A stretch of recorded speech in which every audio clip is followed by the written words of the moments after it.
गोल होगा पूरा। हाँ जी, ये है यही तो था धमचक्र। धमचक्र यही था। भाई धमचक्र तो है, ये टूट गया ना। ये टूट गया। धमचक्र है। गोल होगा पूरा।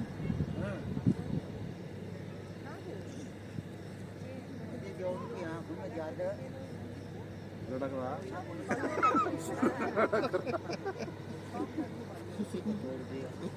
तोड़ दी।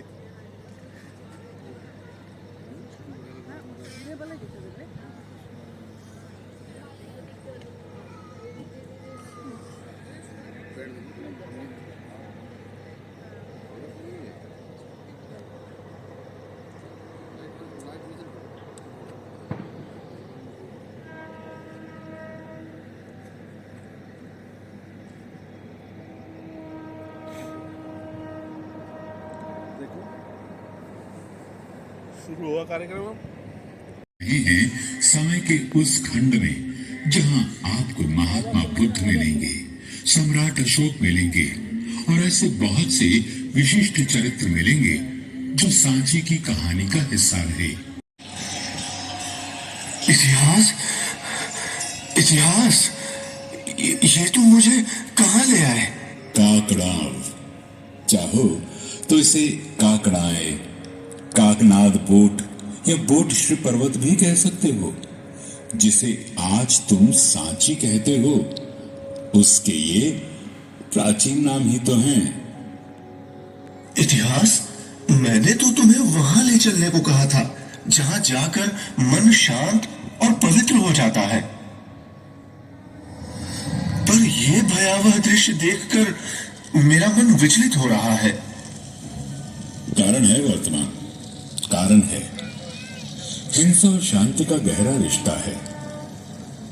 जो भीतर से अशांत होता है वो बाहर भी अशांति ही फैलाता है। जो भीतर से हिंसक होता है वो बाहर भी हिंसा फैलाता है।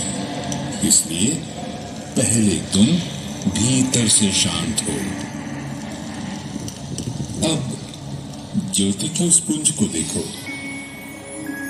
ये है सांची का महास्तूप, जो आज भी विश्व को करुणा और मैत्री का संदेश दे रहा है।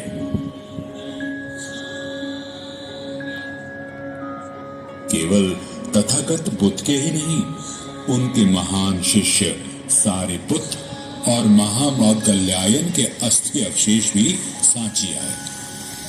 हे अग्रज, आप फिर मुझे भ्रमित कर रहे हैं। मुझे ज्ञात है भगवान बुद्ध तो सांची कभी नहीं आए, तो उनके अवशेष सांची कैसे आए? तुम्हें भ्रमित करना मेरा उद्देश्य नहीं वर्तमान, बल्कि तुम्हारा मन शांत करना है। अच्छा चलो, तुम्हें समय के एक और पक्ष की ओर ले चलता हूं। चलो मेरे साथ। ईसा के लगभग 600 साल पहले प्राचीन मगध की राजधानी राजगृह, जिसे आज राजगीर के नाम से जानते हैं,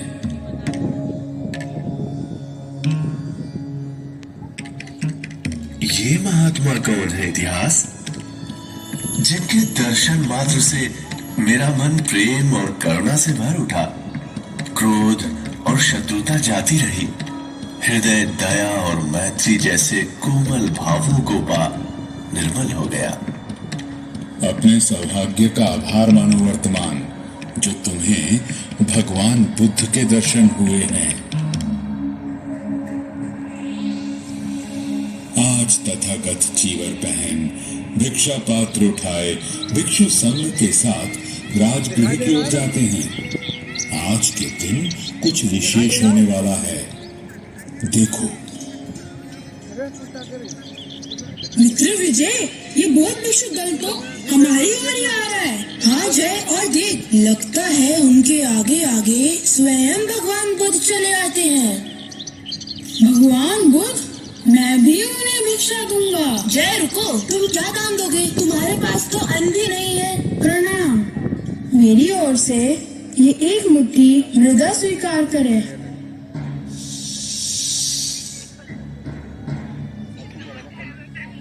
अरे ये क्या? नन्हे जय ने एक मुट्ठी मिट्टी भगवान के भिक्षा पात्र में डाल दी। और वे भिक्षा स्वीकार कर मुस्कुरा दिए। परंतु क्यों? यही प्रश्न आनंद ने भी किया, जिसे सुनकर भगवान ने अपनी आंखें मूंद ली, जैसे काल के पर्दे हटा कुछ देख रहे हों। आंखें खुली और बुद्ध मुस्कुराते हुए बोले, इस महान भिक्षा और पुण्य कर्म के कारण तथागत के परिनिर्वाण के 200 वर्ष बाद वह बालक पाटलिपुत्र में सम्राट बनेगा। वह चक्रवर्ती सम्राट मनुष्यता की भलाई के लिए मेरी अस्थियों के अवशेषों को दूर दूर तक ले जाएगा और उन पर 84,000 स्तूपों का निर्माण करेगा। वह पूरे जम्बूद्वीप को मेरे अवशेषों से सजा देगा, जिसका मनुष्य ही नहीं देवता भी आदर करेंगे। बुद्ध की वाणी सच हुई। बुद्ध के महापरिनिर्वाण के लगभग 200 साल बाद पाटलिपुत्र में दूसरे मौर्य सम्राट और सम्राट चंद्रगुप्त के पुत्र बिंदुसार के घर में एक बेटे ने जन्म लिया। पिता बिंदुसार और मां शुभद्रांगी के इस बेटे का नाम था अशोक। जिसके जन्म की भविष्यवाणी स्वयं भगवान करें, ऐसे पुत्र को पाकर तो सम्राट बिंदुसार धन्य हो गए होंगे। ऐसा होता तो इतिहास कुछ और ही होता। अशोक रूपवान नहीं था, इसलिए दूसरे भाइयों की तुलना में अशोक को पिता से प्रेम कम ही मिला। प्रेम के अभाव ने क्रोध को जन्म दिया। अशोक बचपन से ही क्रोध से भरा रहता था और समय के साथ वो स्वभाव से ही हिंसक होता गया।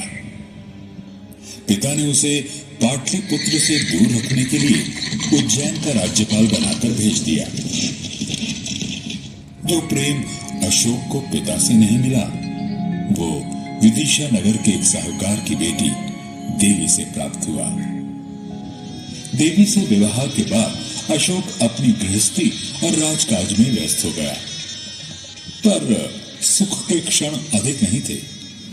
कुछ समय बाद तक्षशिला में मौर्य साम्राज्य के विरुद्ध विद्रोह हुआ। जब अशोक का भाई युवराज सुसीन विद्रोह को ना दबा पाया, तब बिंदुसार ने अशोक को उज्जैन से तक्षशिला जाने का आदेश दिया। अशोक ने हिंसा का उत्तर प्रतिहिंसा से दिया और विद्रोह को कुचल कर रख दिया। पर उसकी हिंसा की प्यास अभी बुझी कहां थी। तक्षशिला को जीतकर अशोक उज्जैन नहीं पाटलिपुत्र गया, क्योंकि उसे तो चाहिए था पाटलिपुत्र का सिंहासन। उसने एक एक कर अपने सभी भाइयों की हत्या की और पाटलिपुत्र पर अधिकार कर लिया। इस गृह युद्ध ने पिता बिंदुसार की भी बलि ले ली। निरंकुश अशोक अपनी हिंसा को तृप्त करने के अवसर खोजने लगा। अपने राज्याभिषेक के 8वें साल अशोक ने साम्राज्य विस्तार के लिए कलिंग से युद्ध छेड़ दिया। इस भीषण युद्ध में लाखों लोग मारे गए, लाखों अपाहिज हुए। कलिंग की धरती खून से लाल हो उठी। अपने सामने युद्ध भूमि में अनगिनत मृत्यु योद्धाओं, दर्द से चीख रहे सैनिकों, लाखों मां का विलाप, हजारों विधवाओं का रोना, छोटे छोटे बच्चों का बिलखना सुन अशोक का हृदय पिघल गया।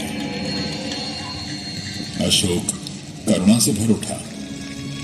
याद आ गई उसे देवी, याद आ गए उसे करुणा और मैत्री से भरे बुद्ध।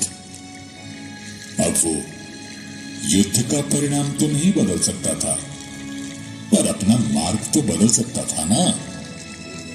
उसी क्षण उसने संकल्प किया, ये मैंने क्या कर दिया? इस महाविनाश का कारण मैं अशोक। अब मौर्य साम्राज्य में युद्ध की नहीं, धर्म की बेड़ी बजेगी। मैं पश्चाताप करूंगा।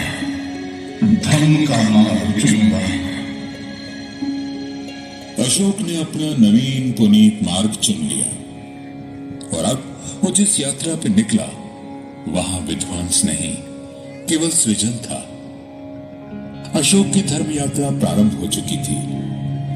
वो उपगुप्त के साथ लुम्बिनी पहुंचा, जहां तथागत का जन्म हुआ था। फिर बोध गया, जहां बुद्ध को निर्वाण प्राप्त हुआ था। उसने सारनाथ के दर्शन किए, जहां बुद्ध ने धर्म चक्र प्रवर्तन किया था।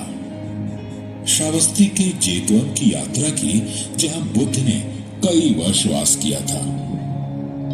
और कुशीनारा भी गया, जहां बुद्ध ने परिनिर्वाण प्राप्त किया था। अशोक के मन में विचार आया, मैंने तो कुशीनारा में तथागत के अस्थि अवशेषों पर बने स्तूप के दर्शन किए हैं, पर मेरा देश, मेरी प्रजा कैसे है? कैसे मैं विश्वास दिलाऊं मनुष्यता को कि इसी जीवन में जीते जी निर्वाण संभव है। अशोक ने पृथ्वी को बुद्ध की रूप काया और स्तूप बनवाकर धर्म काया में बदल डालने का निर्णय लिया। अशोक ने शांतिपूर्ण तरीकों से दूसरे राज्यों और गणराज्यों से तथागत के अस्थि अवशेषों को प्राप्त कर उनका बंटवारा करवाया। फिर सोने, चांदी, सूत्रमणि और स्फटिक की 84,000 छोटी छोटी पेटियों में तथागत की पवित्र अस्थियों को रखवाया। उन पेटियों को अस्थि कलशों में रखवाकर उनके साथ 84,000 आलेख रखवाए गए। जिस दिन 84,000 स्तूपों के निर्माण का काम पूरा हुआ, उस दिन से अशोक धर्म राजा के नाम से जाना जाने लगा। एक समय का दुष्ट हत्यारा चंड अशोक अब धम्म अशोक था। वर्तमान जब पूरे देश में बुद्ध की अस्थियां पहुंच रही थी, तो उन्हें सांची तो आना ही था। धम्म अशोक का हृदय तो यहाँ बेसनगर में बसता था। उनके प्रिय महेंद्र और संघमित्रा की मां, उनकी पत्नी देवी, किसी तपस्विनी, किसी भिक्षुओं की तरह बुद्ध, संघ और धर्म की उपासना कर रही थी। इसलिए सांची के स्तूप के लिए इस स्थान को चुना गया। देवी ने यहां भिक्षुओं के लिए विहार बनवाया। अशोक ने यहां ईंटों का स्तूप बनवाया।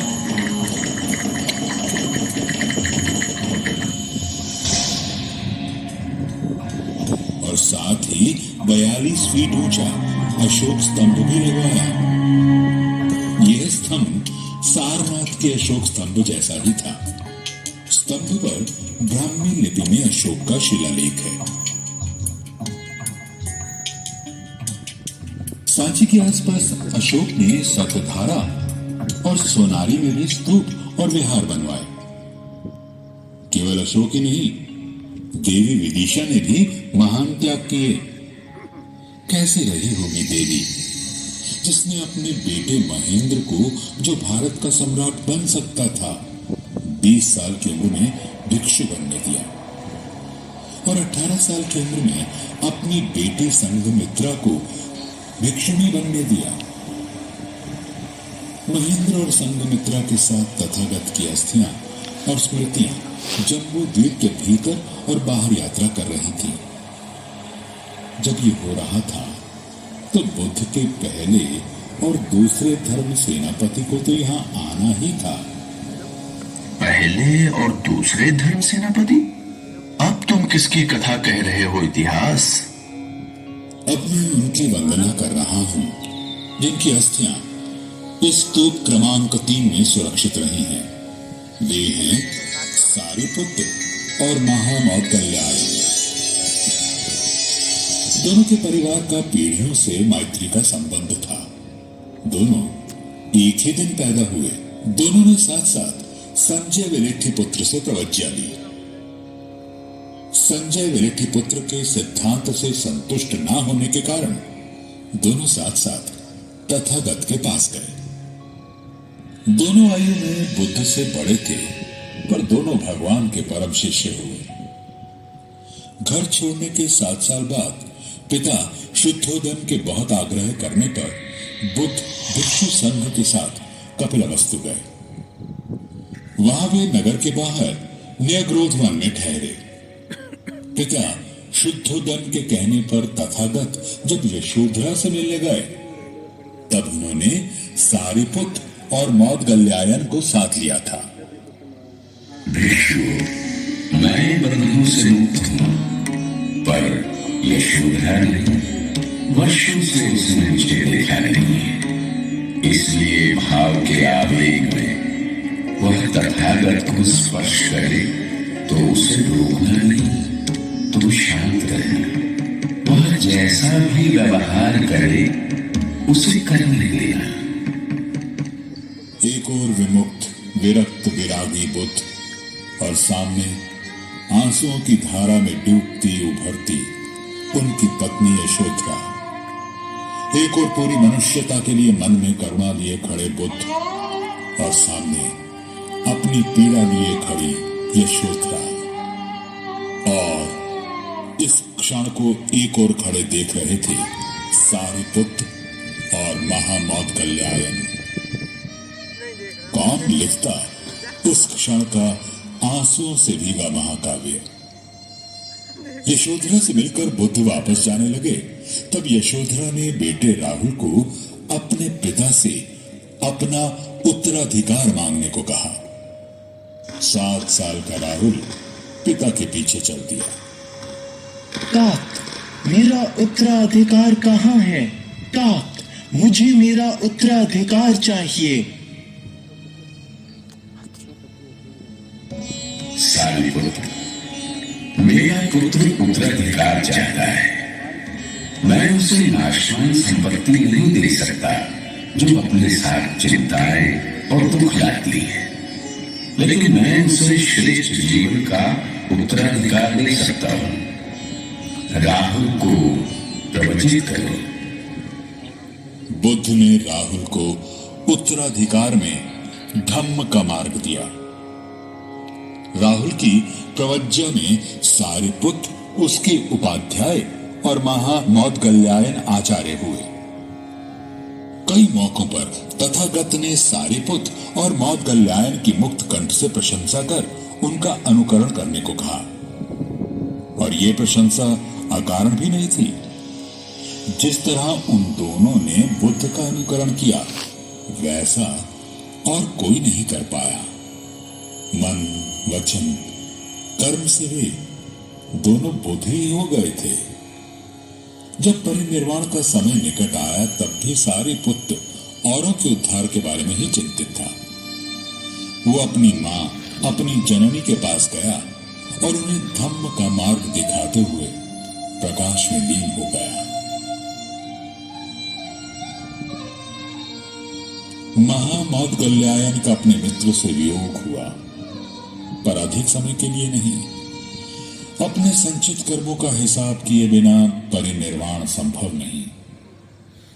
पूर्व जन्म की हिंसा के फलस्वरूप महामौदगल्यायन के द्वार पर हत्यारे आ पहुंचे, पर करुणा मूर्ति ने धैर्य खोए बिना अपनी नीति को स्वीकार किया। सारिपुत्र के परिनिर्वाण के 7 दिन बाद महामौदगल्यायन भी कर्म बंधन से मुक्त हुए। मुझे वह दृश्य आज भी याद है जब बुद्ध ने सारिपुत्र की पवित्र अस्थि अपने हाथ पर ली और भिक्षु संघ से कहा, भिक्षु, देखो, महाप्रज्ञ की धातुओं को वीतराग, जितेंद्रिय, निर्वाण प्राप्त सारिपुत्र की वंदना करो। वह क्षमामय पृथ्वी के समान थे, अक्रोधी थे, इच्छाएं कभी उन्हें विचलित नहीं कर सकी। वे अनुकंपन थे। उन्होंने कारुणिक निर्वाण पद प्राप्त किया है। उस निर्वाण प्राप्त सारिपुत्र की वंदना करो। तथागत ने जिन्हें जुड़वा भाई कहा, ऐसे सारिपुत्र और मौद गल्यायन की पवित्र अस्थियां आज पास ही श्रीलंका द्वारा बनाए गए मंदिर में सुरक्षित हैं, जिन्हें वर्ष में एक बार दर्शनों के लिए प्रदर्शित किया जाता है। इतिहास, इसका अर्थ ये हुआ कि सारीपुत और मौद गल्यायन के अस्थि अवशेषों पर जेतवन में स्तूप बने थे और इन दोनों धर्म सेनापतियों के अवशेषों ने भी भगवान बुद्ध के अवशेषों की तरह यात्रा की।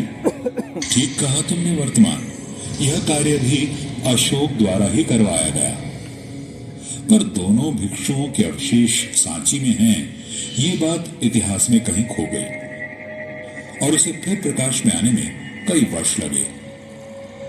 अशोक के समय यह महास्तूप ईंटों का बना था। विदिशा और आसपास से उपासक यहां बरसों स्तूपों की उपासना के लिए आते रहे। एक दिन मौर्य साम्राज्य के सेनापति पुष्यमित्र शुंग ने छल से अंतिम मौर्य सम्राट बृहद्रथ की हत्या कर दी। मौर्य साम्राज्य का पतन हुआ और उसी के साथ शुंग वंश का उदय। शुंग वंश के लोग वैदिक धर्म के अनुयायी थे। चारों ओर वेदों का स्वर गूंजने लगा। ऐसे में किसी बौद्ध द्वेषी ने स्तूप को क्षतिग्रस्त कर डाला। जिस देश में भक्त अशोक ने अपने शिलालेखों में घोषणा करवाई थी कि सिर्फ अपने धर्म का आदर और दूसरे के धर्म का अनादर नहीं होना चाहिए, हर प्रकार से हर स्थिति में दूसरे संप्रदायों का सम्मान करना चाहिए, वहां कोई कैसे ये निंदनीय काम कर सकता था। धिक्कार है उन्हें जो किसी भी स्मारक का अपमान करते हैं। फिर क्या हुआ इतिहास? पुष्यमित्र का पुत्र अग्निमित्र, जो उस समय विदिशा देशनगर में राज्यपाल था, उसके समय में स्तूप की मरम्मत करवाई गई। उसे आकार में दुगना करवा दिया गया और पूरे स्तूप को पत्थर की पटियाओं से चुनवा दिया गया।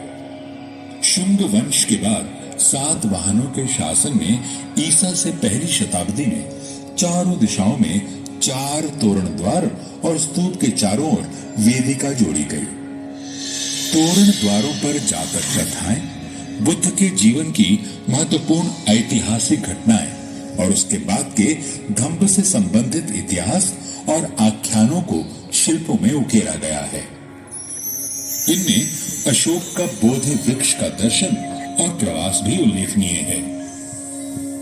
ध्यान देने वाली बात यह है कि तोरण द्वार के इन शिल्पों में बुद्ध को मूर्ति रूप में न दिखाकर सिंहासन, चक्र और पद्म चिन्ह जैसे प्रतीकों में दिखाया गया है।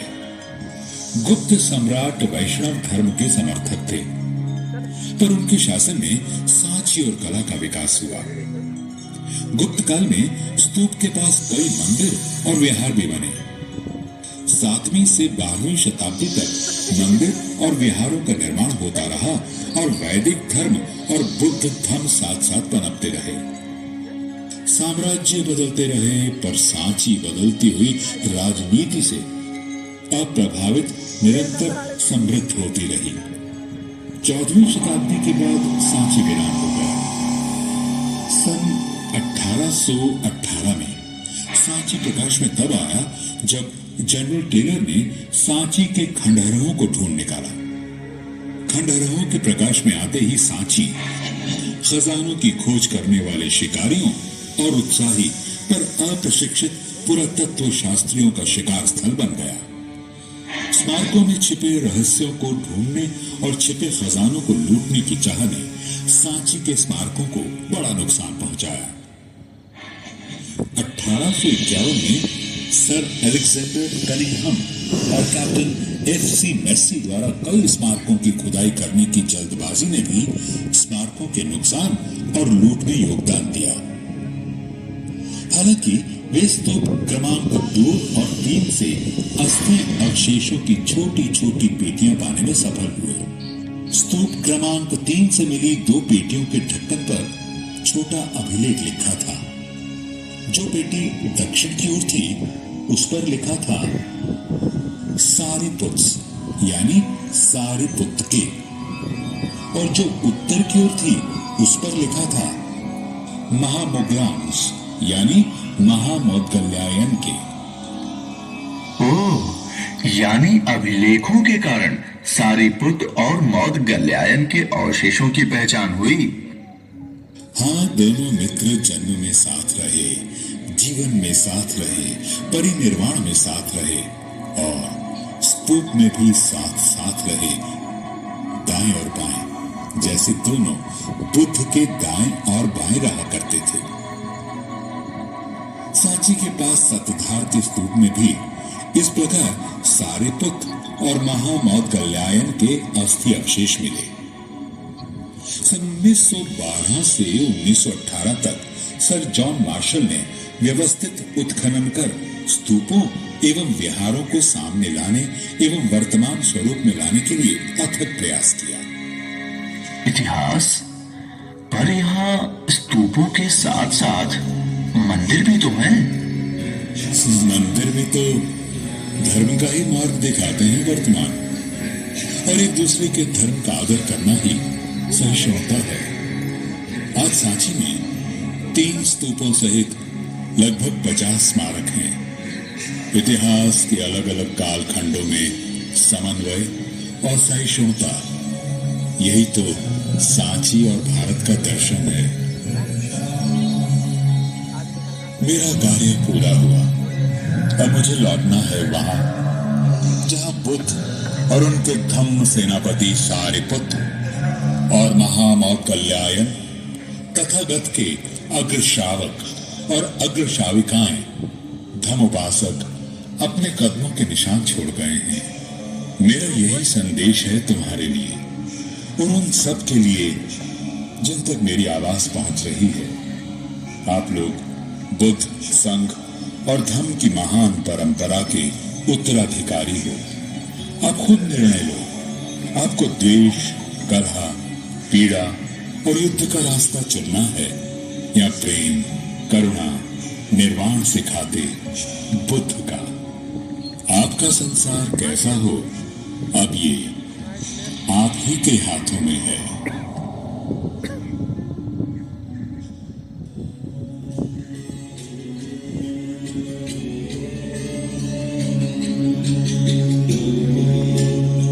और इस प्रकार शांति और सौहार्द का संदेश देकर इतिहास अंतर ध्यान हो गया और हमारी कथा भी पूरी हुई। इतिहास ने वर्तमान के कंधों पर जो दायित्व धरा है उसे हमें मिलकर निभाना है। इस कार्यक्रम के अंत में हम आपसे यही कामना करते हैं कि आप अपने जीवन को प्रेम के पथ पर लाने का प्रयास करें। ये थी मध्य प्रदेश पर्यटन विभाग की प्रस्तुति।